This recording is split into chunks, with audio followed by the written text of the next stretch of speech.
Hey guys, it's Forte here. I've been avoiding this topic for a really long time, and I bet by just saying that you can guess what I'm talking about. Well yeah, you'd be right. Just like everyone else, I'm dying to know when we're going to get a Nintendo Direct on Splatoon 3. I've practically seen everyone I know make videos on this topic, so I thought that I'd give it a rest. But now we're in August without any announcement or information, I figured I may as well chip in and say something too.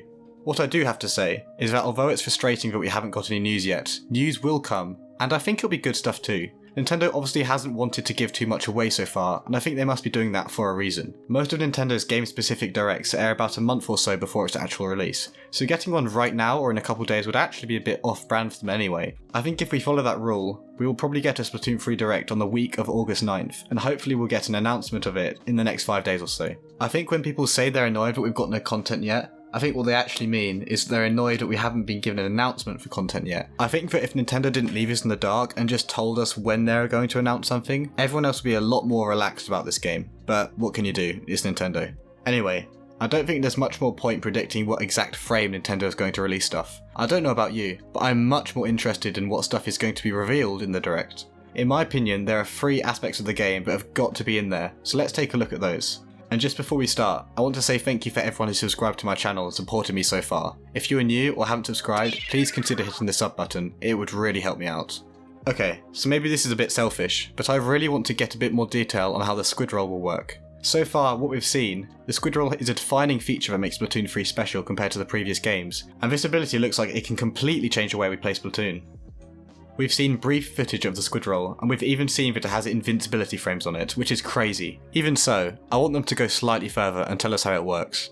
Other than the iframes, I would really like to know if the Squid Roll is on a cooldown or not. If it grants you invincibility and is spammable, I think the game might be in trouble for a while, but I guess there's no real way to know until we play it. If the Squid Roll does release busted, it'll be patched quick I'm sure, but for now, it would just be nice to know some more stuff on it. The second most important thing to me, and what is probably the most important to everyone else, is more information on the story mode. So far, we've seen a tiny glimpse of it all the way back in the first trailer of the game when Little Buddy got revealed. Then after that, we got the return of the Mammalians trailer, which actually surprised the entire community as it showed the Octarians as the villains again. Most of us were sure that because of getting the Octo expansion, Octlings would no longer be the bad guys anymore. Everyone thought it'd be the Salmonids instead, but this is not the case. If I'm being honest, I still think this could be possible, and Nintendo just hasn't shown it yet, but only time will tell. My hope is that in the Direct, we'll get a lot more story gameplay, and I also hope the levels look a lot more interesting than what we saw in Splatoon 2. It's common knowledge at this point that Splatoon 2 story mode was pretty bad, and after the Octo expansion released, I think it highlighted that even more. Let's hope the main story takes more after the Octo expansion, and leaves behind the plain aspects of hero mode. For my last wish, I was debating on whether I'd prefer to see some rank gameplay on a new map, or some footage of the overworld including shops and designs and hopefully apartments. Obviously, all those things would be really nice, but if I could only choose one, I would actually choose the latter. Even I was surprised when I thought through it. I've always played competitively from the start, and although getting ranked gameplay on the new maps would be amazing, I'm pretty sure I already know what it's going to be. What I don't just know straight away though, is what the plaza is going to look like, how all the shops inside them are going to be designed, what characters are in them, what will apartments look like, how can we earn things to decorate them, how customizable are they, does Splatsville look any different? There are just so many unanswered questions when it comes to these aesthetics and world building aspects of the game, and even though it doesn't affect the gameplay, it's still really hyped to me. I think the apartments especially have a really strong chance of being a fan favourite feature of the series.